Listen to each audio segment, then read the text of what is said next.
and hello. Welcome everyone to the Remember Who You Are podcast. With me, your host, Franko Heke. I'm so grateful to have you here. Remember Who You Are is a space for meaningful conversations that invite us back to ourselves. Together, we will explore the moments that shape us, the challenges that transform us, and the wisdom that helps us remember who we truly are. My hope is that everyone leaves these conversations having discovered something new about themselves, and that somewhere in their story, you'll remember something about your own. Today, we're welcoming someone whose life has been remarkable, a journey of transformation. Many people first came to know Amy Willerton through television and modeling, Miss Universe, Great Britain, and TV presenter. But in recent years, Amy's followed a different path. Her journey has led her from a world of media to embodiment, movement, nature, motherhood, and holistic well-being. Today, she helps people reconnect with themselves through movement, mentoring, and practices that bring us back to the wisdom of the body. Amy, thank you so much for joining me. It's an absolute honor to welcome you to the Remember Who You Are podcast. And she is a dear friend. Hello and welcome. Frankie, yay! Yes. I'm so happy to be here. Great to have you here. We made this happen. It's been weeks of talking about it, and now we have arrived. I'm so grateful to have you here. So, Amy, behind the layers of people and things that people know about you, who are you at your essence? What is the spirit of Amy Willerton today? The spirit of Amy Willerton today could be very different tomorrow. I feel like I am a constant state of movement, like the ocean, like the river. I'm learning all the time. I'm always changing. And that makes it hard to actually take a pause sometimes and actually capture what's currently going on. And I love the way that this today has worked out because, as you said, we've been trying to do this for a few weeks, but actually I'm at my parents' house this evening, and it's sort of really slowed me down of who am I now? What's been going on over the last few years? I've put on an old dress. I'm sat in my parents' garden, and I suppose just reflecting on the journey, which has been wild. It's been wild. There's nothing like going back to your parents' place.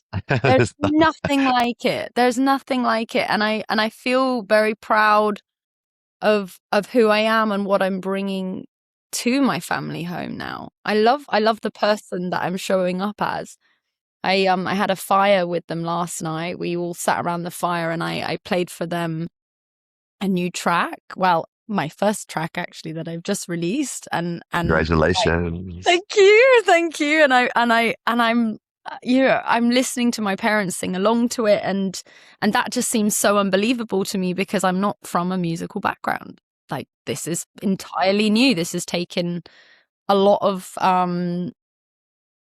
like really breaking through barriers within myself that say, who are you to record a song?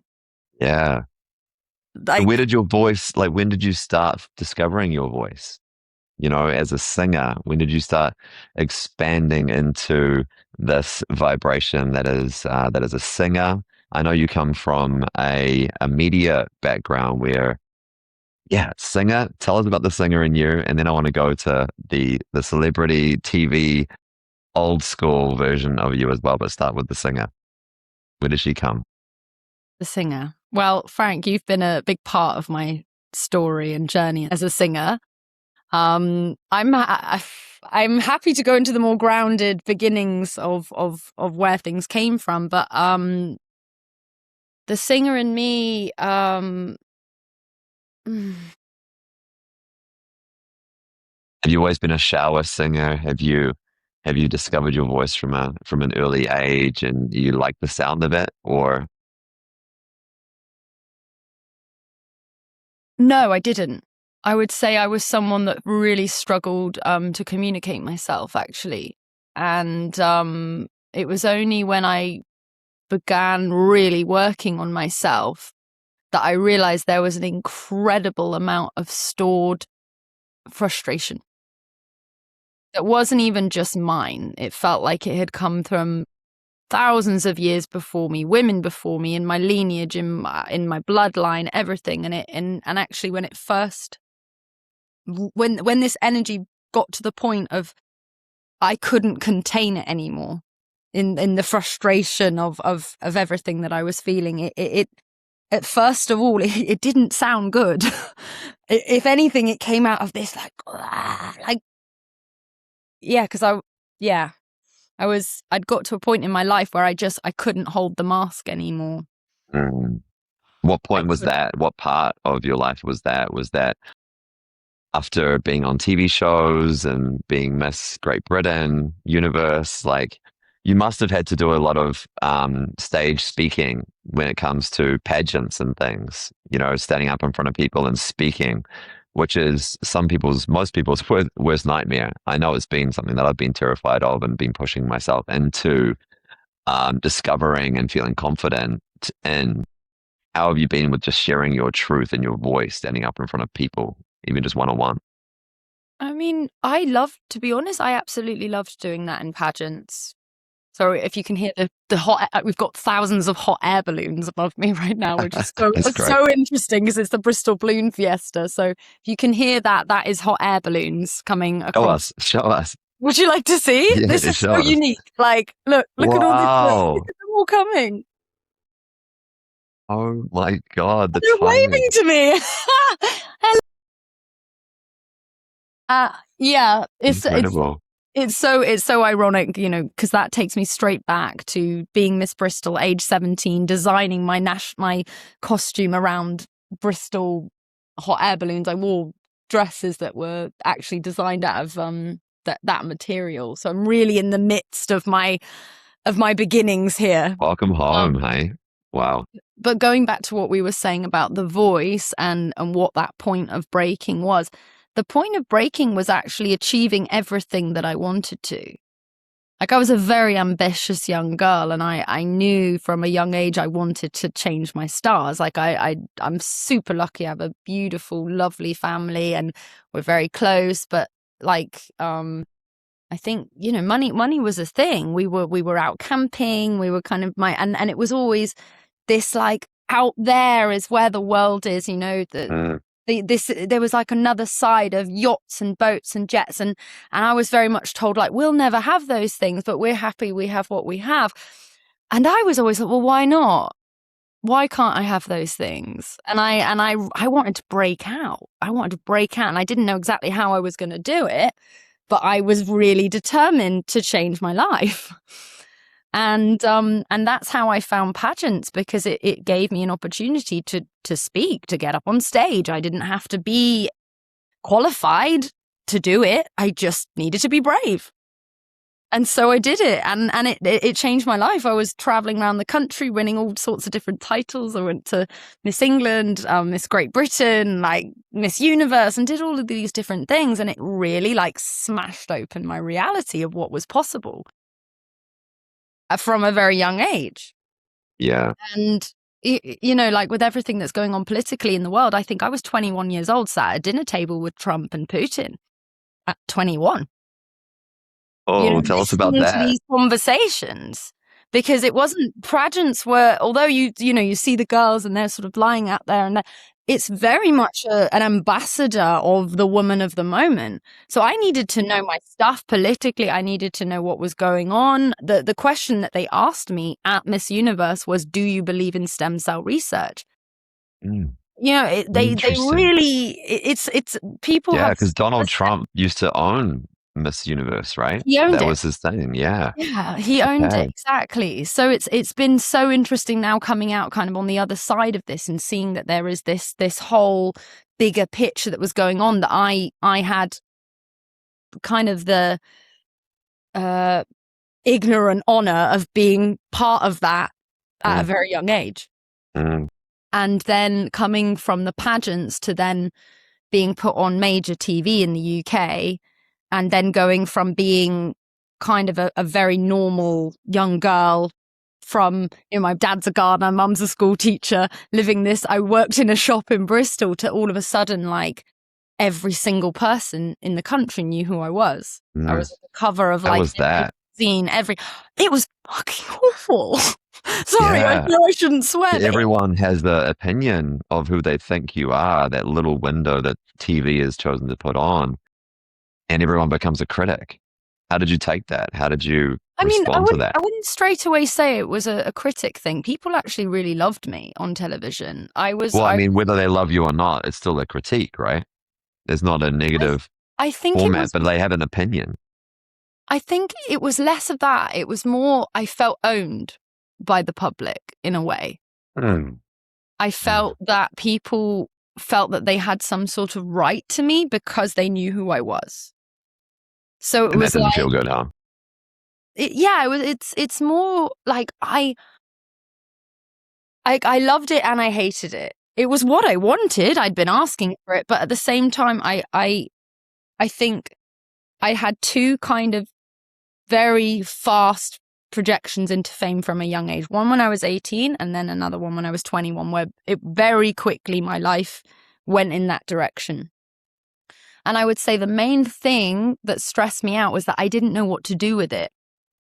I was like, but why am I famous? What am I actually doing this? What is my message? I'm 21. I just wanted to like wear a crown and kind of like, travel for free. I don't know what I'm doing. And I still hadn't found myself or what exactly it was that I wanted to do. And so yeah, fame for the sake of fame is very, very empty, but also fame can be an amazing tool if you've got a mission, if you've got something to say, if you've got a product, if you've got a business, if you know you're going somewhere. But if you're famous from an early age, you don't kind of have all that mapped out yet. So yeah, the question I could see easily being, what am I doing here? Why am I here? What is the point of this? Wow, this is so cool. I know, isn't it amazing? Yeah. For all the people that are listening on Spotify and everything, Amy is showing us live air balloons over the top of her head in Bristol on Sunset. Pretty special. Yeah. Yeah. So what did that feel like in your body, to feel owned, like you say, by the public who you didn't know? And what did you do about that? What was the timeline and process, and where did you go for refuge for that change that came? What did that look like? I think I did the opposite of what I needed to do, which was it all happened so fast. And what I would say, there is obviously a huge culture now of becoming famous very quickly. But what I needed to do at that stage was actually walk away and figure it out, and not publicly. Instead, I felt like very much pressured, I don't know, probably from myself or whatever, not blaming anyone else. I felt like I needed to capitalize and make as much money as possible and do all of that. And in doing that, I lost so much of my integrity. Like, I look at some of the campaigns that I did and I'm like, oh my God, like I would never have done other than for the money. But it was like I just wanted to just make as much money as possible. And I look back now and I think, oh no, and I'm so grateful for the journey that I've had now, because I actually would trust myself as an ambassador now, because I know I wouldn't do it for the money anymore, because the next part of my life really taught me that was not the goal. We as a race have maneuvered and pedestaled money as God. Whether we say it or not, it's really been the focus that has sometimes brought us together, sometimes made us divisive, got us scrambling and fighting and all these things. So understandable that would have been the go-to at that stage. And when you kind of discovered that wasn't for you, you were out of alignment, out of your own kind of integrity, what came next? What was that aha moment, or what was that salvage refuge moment that started the next journey after agents, after celebrity TV, and then where did Amy go? Did she walk away? Where did she flow? Kind of in my own way. I did walk away. I moved to Los Angeles and I became a television presenter over in Los Angeles. I kind of like skipped out on the British media stuff and thought, you know what, I'm going to go somewhere and try and build an actual solid career rather than my career being me being chased by paparazzi every time I leave my house. I want to build something that's real. And I ended up, sorry, there's a dragon over the top of my head right now. I love it. So funny. It's so funny. There's this giant dragon. I'd absolutely love to show my daughter. Take it in. Take it all in. We're living through you. Yes, it's quite unbelievable. Wait, one moment. I know we've got the audio, so I'm not going to keep trying to show you. I'm trying to. No waving at you as well. No waving. That's cool. It's incredible. Let me come back to that. Sorry, that was quite distracting. Yeah. No, so you went from British fame and media to LA TV host. What were you a TV host for? That's it. So interestingly enough, with it came full circle for where I am now. So I got a job on a music channel called Fuse. Okay. And so I was interviewing, and what was hilarious is I was interviewing basically rappers. And I was like the whitest, like clueless girl ever when it came to rap music. And I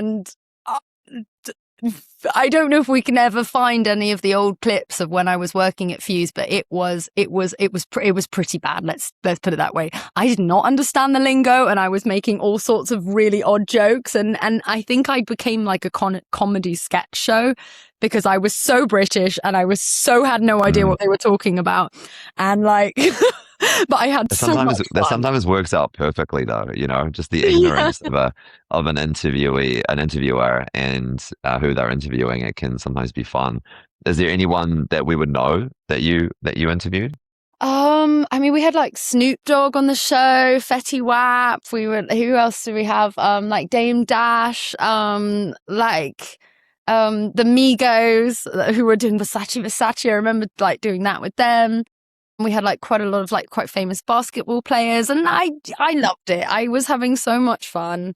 It reminds me of Cindy Crawford's journey a little bit as well, going from modeling into. I remember watching MTV back in the day, and MTV had her as a host, you know, backstage at things and at the parties and interviewing different rappers and different musicians and things, and she was awesome because she came from a different industry, and it was like this collision of two perspectives. It was kind of fresh.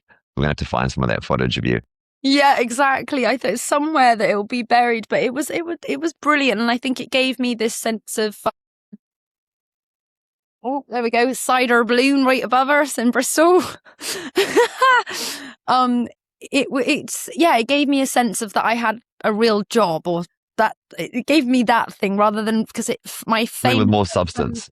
Yeah, exactly. Because I'd been doing so much incredible work when I was doing the pageants. It wasn't, I wasn't just winning pageants. I was also doing so much work with autism and with my brother and with so many like charities I cared about. And I was so kind of focused on this bigger mission that then when I sort of fell into that empty fame space, I think going to LA and getting that job really brought me back into a place of like, okay, how can I use my voice? How can I use my skills? How can I bring purpose? And the second job that I got, I hosted a dance show. And at the time there was sort of Kat Deely was presenting, and it was the show was in line with So You Think You Can Dance. So it was very interesting that nowadays I would say I'm more of a dancer and musician than I am anything else. And so but I never would have put myself there at that time, but that's the jobs that found me. And then, yeah. And what does dancing mean to you? You know, embodiment, the body. Well, I'm an intuitive dancer. I am someone that before I dance, I meditate. I tap into what's going on in my body. What do I need to release? And I normally start with shaking, and it's more of a somatic process. I grew up with my brother who's nonverbal, and so he never used to speak, and he would express everything through movement and through like, oh, sounds like this, but very uncontrolled, and a lot of people find him very triggering because he's not civilized, let's put it that way. You know, he's a 6'4" man that is expressing himself fully through his body without words. And so I think my brother was probably like my biggest inspiration for really, like, letting go. And when I first started dancing, people were like, whoa, you're really able to go there. And I was like, yeah. Wild, rewilding, undomesticated. We talk about this a lot, and this is something that I teach all over the world. Is what I tell people: hey, we've been domesticated more than you can even imagine, because we haven't seen the other side of that. But let's get wild. Let's move our bodies. Let's shake. Let's sing. Let's get wild. Let's make sounds that we've never even heard ourselves before. To know what that's like, to know how that feels, because it is so freeing. And when you're in that, you realize how trapped we've all been, and how bland and beige we've all been expressing, if at all. So it's a really great practice for you to have discovered, and this is one of these things that you're teaching at the moment as well. Yeah, I mean, I share it sometimes. It's one of those things that happens naturally, to be honest. I end up on a dance floor and just for fun, and then I end up doing some sort of circle gathering because I'm very, very free, and I get a lot of women come to me like, how can I really just let go? And so I just guide them into that, and it happens very organically. And I love that. And you know, when I arrived in Bristol, my mum invited me to go to her Zumba class with her. So I went with my mum to Zumba, and it was the first time that I'd done structured dancing in so many years, because I used to go to where I danced with my mum was my old ballet school that I used to go to when I was like 4 years old, and I was a terrible dancer. You know, everyone would go left, I would go right. Even when I was doing pageants, I used to have to get put at the back so that they didn't see what a terrible routine dancer I was. I was always just not able to coordinate with the rest of what everyone else was doing. And so when I found this intuitive dance, and then I was just able to be free in my own movement, in my own body, I was like, oh yeah, this is me embodying like my energy, because I don't get it. I don't have to get it right. I just have to be. You know, that's it. And I think I relate very much to that. Much to that, you know, because there's these, you know, the musicians and the dancers and the expressors that are really great as a team, in sync with everyone, and learns the moves and has a great memory for it. And then there's the wild beasts, the wild black rainbow sheep that are just like, they're still great dancers and they're still great expressors, but they're just supposed to do their own thing and lose their minds, and that's one of their jobs. And to be inspirational and just being that person that loses it in a healthy way, and then if, you know, people feel inspired by that, then they will express as well. So I really understand that. Yeah. And I feel like that is where entertainment is going. Personally, that from what I'm seeing, we're done with performances. We're done with routines. We're done with, 10 people can do the same routine at the same time. No, well done. No, we want to see expression, or at least for me, that's what touches me most when I'm seeing artists who really have found the absolute core of truth within themselves and have found a way to express it, whether it's through the voice, whether it's through the body, but they become the channel, not the performer. Yeah, unique expression that expresses presence, expresses what's going through the channel in this particular moment. Exactly. And it's never the same. It's never the same. And that's why I'm so interested in singing without language, you know, just absolutely singing and sounding, because the sounds that come out when you don't have your mind involved, when you're not trying to remember a lyric or remember a language or a word, it's so interesting. And this is how you get to presence. This is how you get to now, how you express now. And it's also very daunting, because you're always just on this cusp of being an absolute loony and being incredible and magical, because you don't know what's coming through. You just have to trust what's coming through. And that's very, very daunting, being the channel. But like you say, entertainment is getting boring. You know, entertainment, what we've discovered is that we are going to buy a concert ticket, to go see someone that is expressing themselves, that's in their power, that's in their light. And we're actually paying money to go see them be in their light, be in their expression. And it got to me like 10 years ago. Wait a sec, well, I'm that. I am that. Why don't I be more of that? And this is what I hope for the world, is for the world to remember that we are the performer, we are the artist, we are the musician, we are the one that we are wanting to be, who we think is outside of ourselves. We are that person. So take your power back, stand in front of a mirror and go, I want to be just like you. And voila, you already are you. So let's go. Let's play. Yeah, exactly. And I think I can, when as you were telling that story, I remember my daughter's father. You know, he always loved Justin Bieber. He's going to be he'll hate that I've said that, but he's a big Justin Bieber fan, and I always used to make fun of him. Justin Bieber has just gone to another level though. I haven't right heard now, any of this he new needs stuff. a lot. He has gotten so much more respect in the last few months. Really? Yeah, I'll go into that after you finish the story. Okay, but the point I was making was that I remember I booked tickets for us to go and see him, and I remember you could just so see that he just didn't want to be there. Like, he didn't want to be there. And I could feel, like, you could see, okay, he did the routines and he'll say what he's supposed to, but you could see the love at that time. Maybe it's changed now. But I think what I love about when I come and see you, Frankie, you know, and we've sang together, we've done so many different things, and I've come and watched you. It's like, because we don't know what's going to happen, you never lose the passion. It's always just, how much can I show up in this moment with no plan and be? And this is what I fall in love so much with, this music that's emerging now at this time. It's so exciting, and it's so heartfelt, and honestly, that it's the music that woke me up and brought me back. I don't know what else would have done it, because it's following that trail of what feels true to you in the forest. It's so inviting. It's so inviting because it is fully participatory. Yeah. It isn't about one person anymore. However much we love Michael Jackson and Freddie Mercury and all these stars and whatnot. Thank you for having come through this way. But the new era of music is full participation, full participation. Jacob Collier, I don't know if you're familiar with him. He's a Englishman, I think. He is getting super, super well known right now because he turns whole audiences into choirs. He says, okay, these guys over here, you sing a C, you sing a B, you sing this, and suddenly, boom, everyone lights up. Everyone is in harmony right there, right now.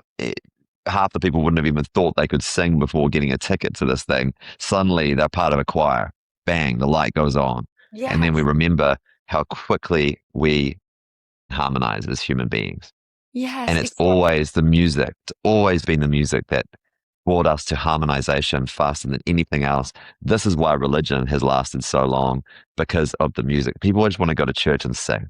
Come on. Like, people just want to go to church and sing and breathe together and unify, whatever their church is. That is the most fun part. That's the most spine tingling, soulful part of it.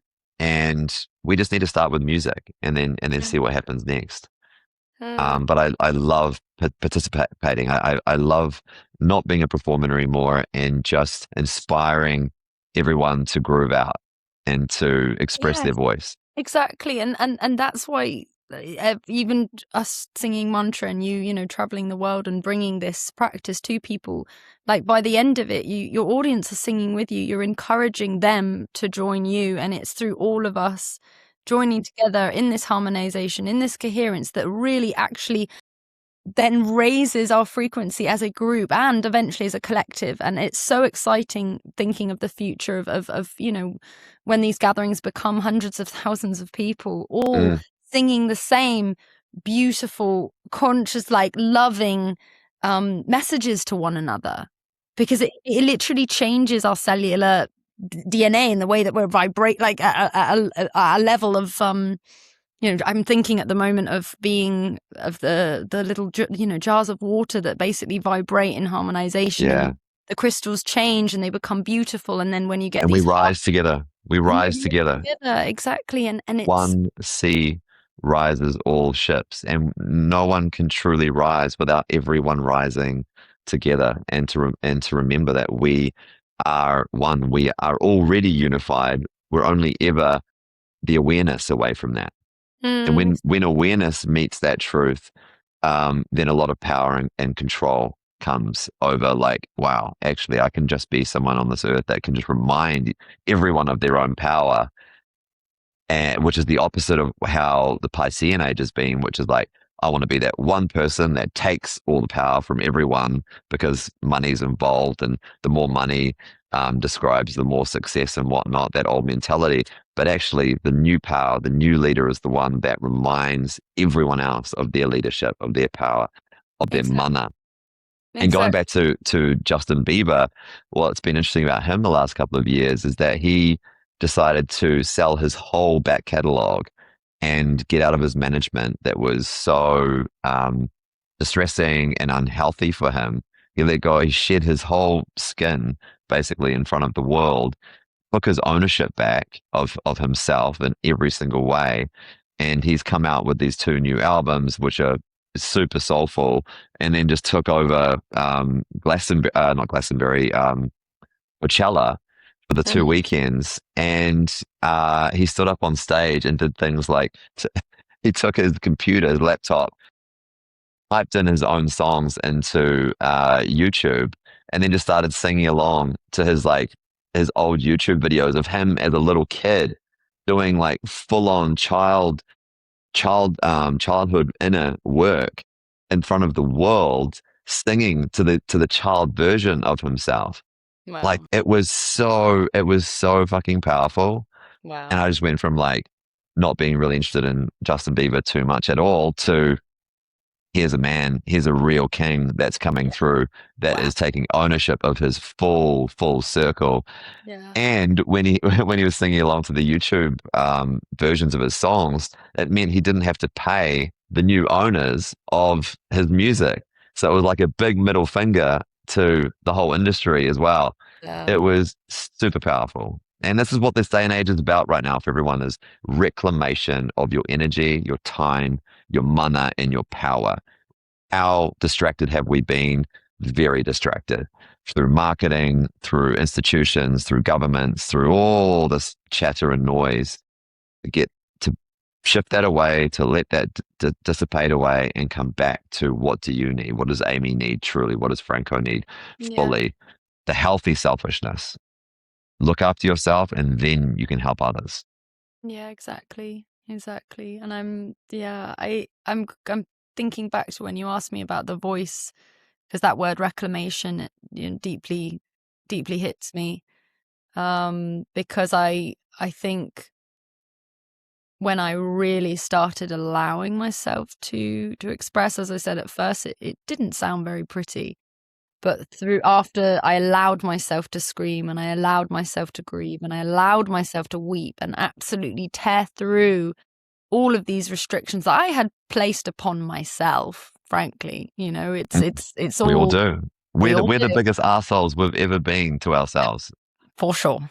We will ever be. We will always forever be the biggest asshole to ourselves, more than anyone else could possibly be to us. We are so in our way. And that's a beautiful thing, because if we can just know that, then we have control to let go of that unhelpful meanie. Yeah, and that's why I try not to punish anymore. If somebody upsets you, I really try not to, because I just think, what, life punishes. We punish ourselves enough, and especially, so I try to be more gentle with myself, with everyone else, and actually, as I said, once those screams, once those horrible notes had made their way through my body, I discovered this incredible voice inside of myself that was so beautiful that I was like, wait, who's singing? At first I was like, who's that? And I was witnessed by two dear friends, and they were like, I've not heard anything like that. And I was like, I shocked myself when it first started happening, and it just felt like a gift, truly. It reminds me, because you're a yoga teacher as well, it reminds me of the person that is interested in yoga and they go, oh yeah, but I'm not flexible enough, so I won't go, you know? And it's like, well, you've got to start and then you get good at something. It's like you didn't jump on a bike. Most people didn't jump on a bike and start riding um, off the bat. They learned. They learned, and like yoga, you start and you get a little bit more flexible every time you do it. You start singing and your heart and your chest and your throat and it all starts opening up. But you don't start there. You but don't you've got start there, to but make a beginning. you have to make a The beginning, journey. but you need the safety, I think, to begin. I think it's also a huge part of like who's around you and can you create that environment for yourself that you can really allow space for pure safety. Because we're all, I mean, it took me a long time to leash my stories that I had about myself, my own limitations. And then it's allowing the inner to become the outer. This is what ends our separation. We have our own internal stories and worlds. And of course, yes, I think we touched upon it the other day where we talked about maybe there's a bit of oversharing culture, but oversharing in the sense that we become heart and we drop down and become heart oriented people, that there isn't a calculation. Instead it is it's a feeling, and our heart, from our hearts we can know, you know what, I don't need to say this, or actually I feel inspired to give this in this moment. And I would say I've only had really the blessing to truly be able to do that because I was able to go through my survivalist mentality. Because as I said, after my success, like most of it became about like I had to make money and I had to do this and I had to somehow build a life. And also I'm famous, so I need good clothes and I need to drive a nice car. And I had this expectation of who Amy Willerton needed to be. And therefore she had to have a certain amount of money to keep up an appearance that she wasn't a failure,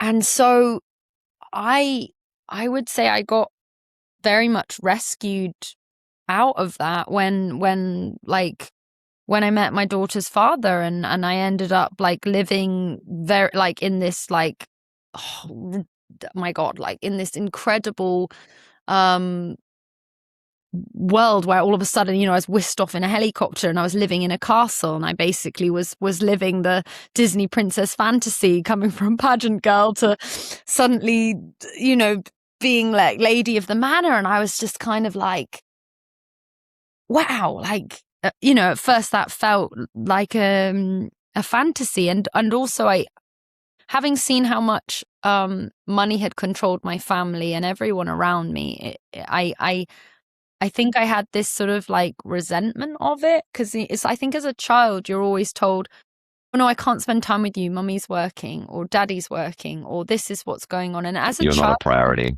You're not a priority, and you need to like do something more for love. Get their love.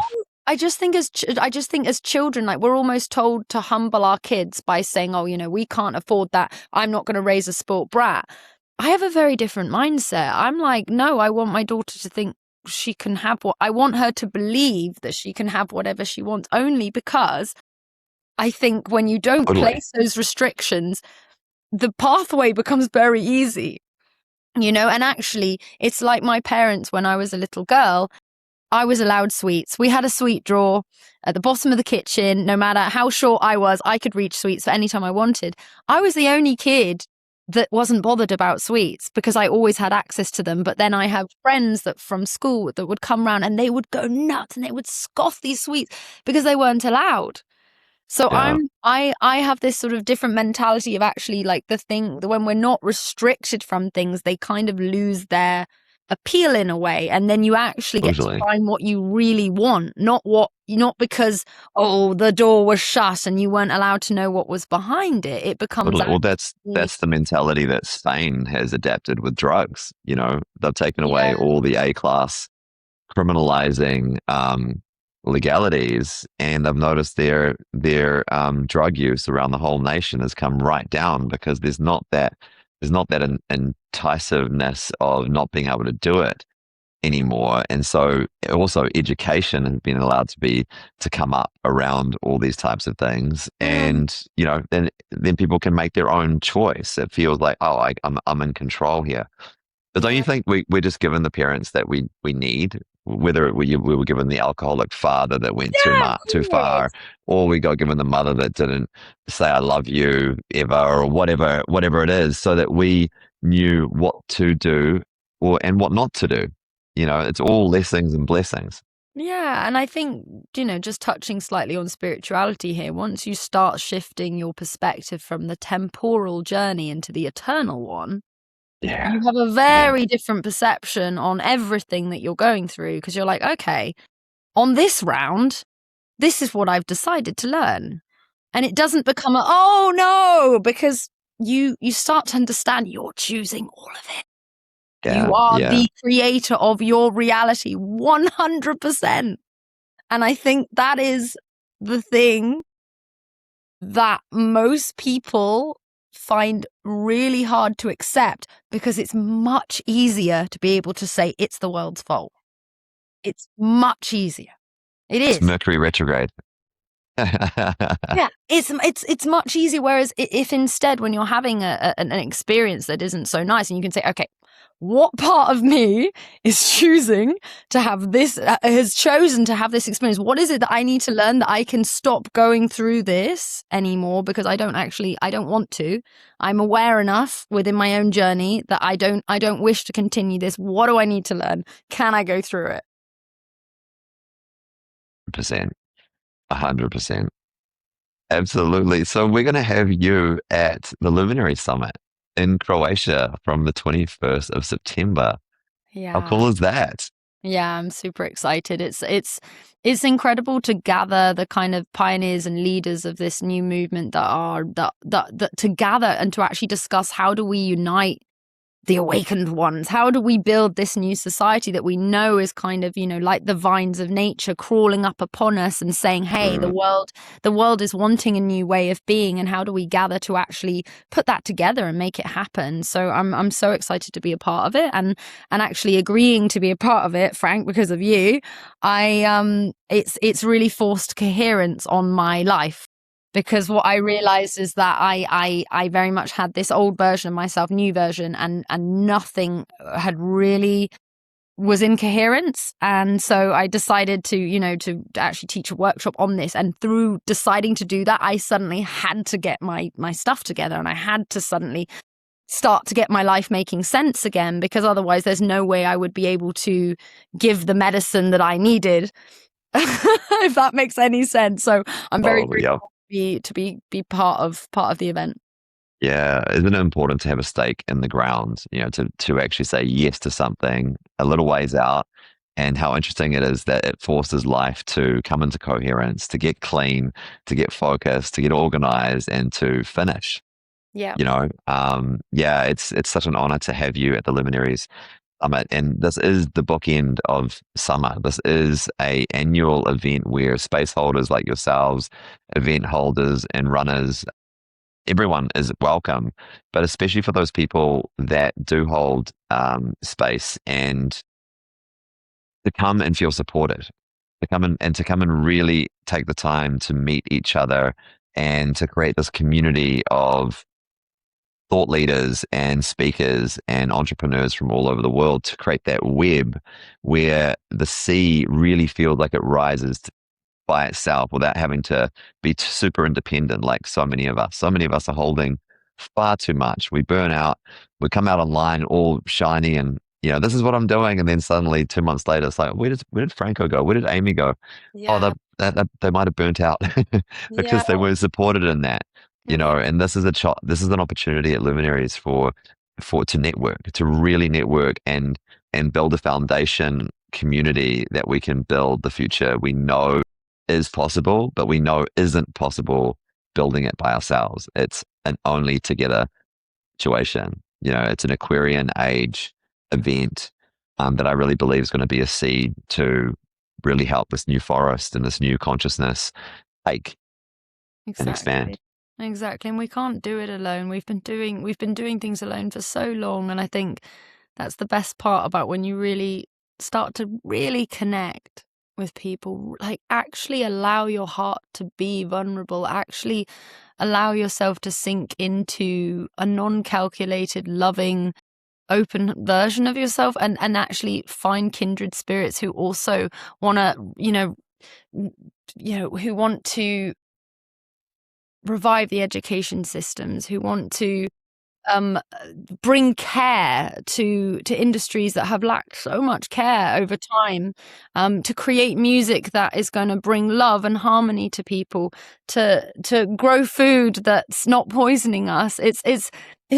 Yeah. For me, it was this utter relief to just start finding people that actually really cared too, and to be given the opportunity to unite with them and bring our projects together, and it catapults it. This is how we're going to do it. This is how we're going to do it, by coming together. Together to Yeah. unify. Well, on behalf of everyone at Luminaries and so many all over the world that already love you so much, thank you. Thank you for being who you are. And thank you for just sharing a little bit more about yourselves. I'm sure everyone's going to have such a really beautiful revelation of quite a few things that you've shared today. I want to thank you for the time that you've taken here. Can't wait to share with you at Luminaries. It's been awesome to be your friend and a little bit of a singing coach and mentor as well. Yeah, yeah. It's beautiful to see you blossom. Love you. And we will see you in Croatia. But first, Medicine Festival. Yeah, Medicine Festival is our next stop. Yeah. Yeah, amazing. Everyone out there, get your passes to Luminary Summit on the 21st to the 27th of September. Go check out Amy's Instagram and all the things that she's offering now and beyond. Thank you, thank you, thank you. Kia ora, and we'll see you all soon. Kia Thank ora. you again. Thank Bye. you.